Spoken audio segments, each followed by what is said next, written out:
बिस्मिल्लाहिर्रहमानिर्रहीम। अस्सलाम वालेकुम प्यारे दोस्तों, आज मैं आपको सरकार गौसे आज़म शहनशाह बगदाद शेख सैयदना अब्दुल कादिर जिलानी रहमतुल्लाह अलैह के चंद वाक़यात और चंद करामात पेश करूंगी।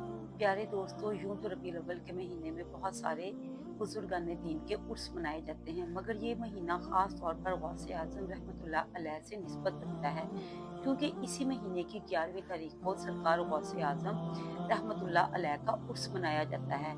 हमारे प्यारे प्यारे पीरो मुर्शद हजूर गौसे पाक रहमतुल्लाह अलैह बहुत बड़े वली, बल्कि वलियों के भी सरदार थे। आप रहमतुल्लाह अलैह का नाम अब्दुल कादिर, कुनियत अबू मोहम्मद और अलकाबाद मुहय्युद्दीन, महबूबे सुबहानी, गौसे सकलैन, गौसे आज़म वगैरह है। आप रहमतुल्लाह अलैह 470 हिजरी में बगदाद शरीफ के करीब कस्बा जेलान में रमजानुल मुबारक की पहली तारीख को सुबह के वक्त पैदा हुए। आप रहमतुल्लाह अलैह अपनी अब्बू जान की तरफ से नवासे रसूल इमाम हसन रजी अल्लाह तआला अन्हो के 11वें पोते हैं, और आप अपनी अम्मी जान की तरफ से इमाम आली मुकाम इमाम हसन रजी अल्लाह तआला अन्हो के 12वें पोते हैं। गौसे आज़म रहमतुल्लाह अलैह के अबू जान हजरत सैयद अबू सालेह मूसा जंगी दोस्त रहमतुल्लाह अलैह ने गौसे आज़म रहमतुल्लाह अलैह की विलादत की रात देखा कि रसूलों के सरदार जनाब अहमद मुख्तार सल्लल्लाहु अलैहि वसल्लम चंद सहाबा और औलिया इकराम के साथ इनके घर तशरीफ लाए हैं, और इन अल्फाज में खुशखबरी से नवाजा कि ए अबू सालेहा, अल्लाह पाक ने तुम्हें ऐसा बेटा अता फरमाया जो वली है, और वो मेरा और मेरे रब का यानी अल्लाह का पसंदीदा बंदा है, और इसकी औलिया इकराम रहमतुल्लाह अलैह में वैसी शान होगी जैसे मेरी अंबिया मुरसलीन अलैहिस्सलाम में है।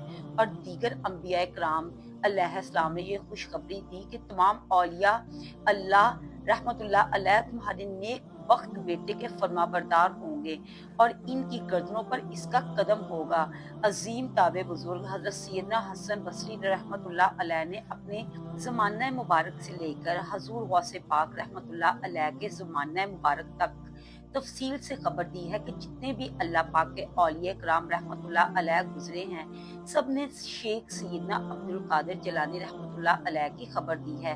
सिलसिला अत्तारिया और कादरिया के अजीम बुजुर्ग हजरत सैयदना जुनैद बगदादी रहमतुल्लाह अलैह फरमाते हैं कि मुझे आलमे गैब से ये मालूम हुआ कि 5वीं सदी के दरमियान सैयदुल मुरसलीन सल्लल्लाहु अलैहि वसल्लम की औलाद में से एक कुतुबे आलम पैदा होगा, जिनका लक़ब मुहय्युद्दीन और नाम मुबारक सैयदना अब्दुल कादिर जिलानी रहमतुल्लाह अलैह होगा, और वो अजीम होगा, और इनकी जलान शेर में पैदाइश होगी। प्यारे दोस्तों, गौसे आज़म रहमतुल्लाह अलैह के नाना जान हजरत सैयदना अब्दुल सोमी रहमतुल्लाह अलैह जलान शरीफ के औलिया कराम रहमतुल्लाह अलैह में से थे।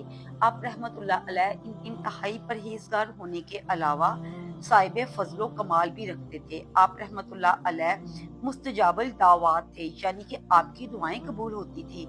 अगर आप किसी शख्स से नाराज होते तो अल्लाह पाक इस शख्स से बदला ले लेता, और जिस शख्स से आप खुश होते तो अल्लाह पाक इसे अनाम से नवाजता। जिस्मानी तौर पर कमजोर होने के बावजूद भी आप रहमतुल्लाह अलैह नवाफल कसरत से अदा किया करते थे और जिक्र अज़कार में मसरूफ रहते थे। आप रहमतुल्लाह अलैह अक्सर मामलात के वाक़या होने से पहले इनकी खबर दे दिया करते थे, और जिस तरह आप रहमतुल्लाह अलैह इनके होने की इतला देते, इसी तरह से वाक़यात भी होते।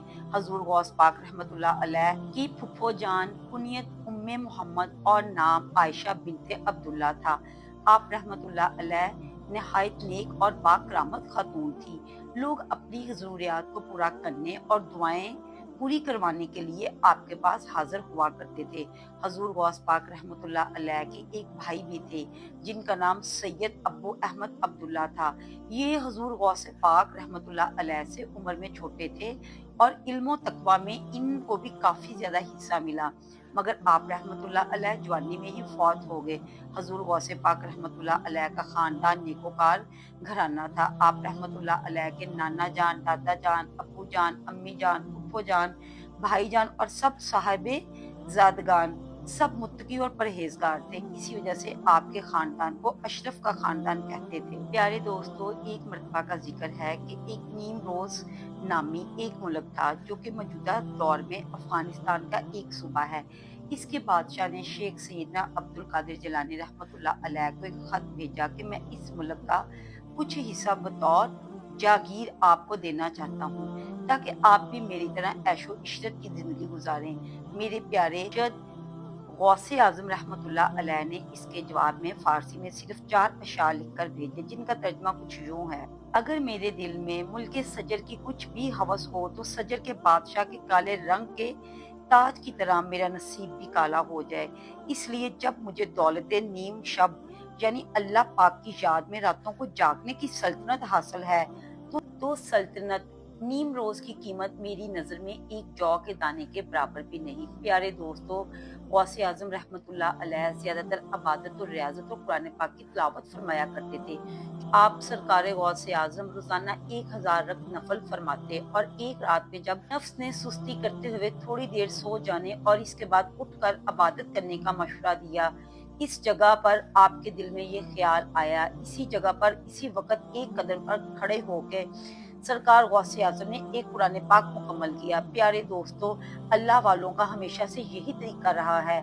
ढेरों नेकियां करने के बावजूद गुनाहों से बचने के लिए हमेशा अल्लाह ताला का खौफ दिल में रखते। सरकार बगदाद गौसे आजम रहमतुल्लाह अलैह ने भी अल्लाह ताला का खौफ दिल में बहुत रखा हुआ था।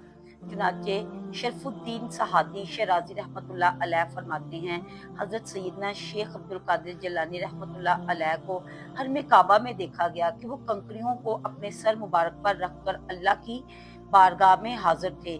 ऐ रब्बे करीम, मुझे बख्श दे, अगर मैं सजा का हकदार हूँ तो हर रोज़े क़यामत मुझे अंधा उठाना, ताकि नेकोकार लोगों के सामने मैं शर्मिंदा न हो सकूं। प्यारे दोस्तों, उम्मीद करती हूँ आपको आज की ये वीडियो अच्छी लगी होगी। मुझे सपोर्ट करें, मेरे चैनल को सब्सक्राइब करें, मेरी इस वीडियो को फैमिली फ्रेंड में शेयर करें। अल्लाह हाफिज।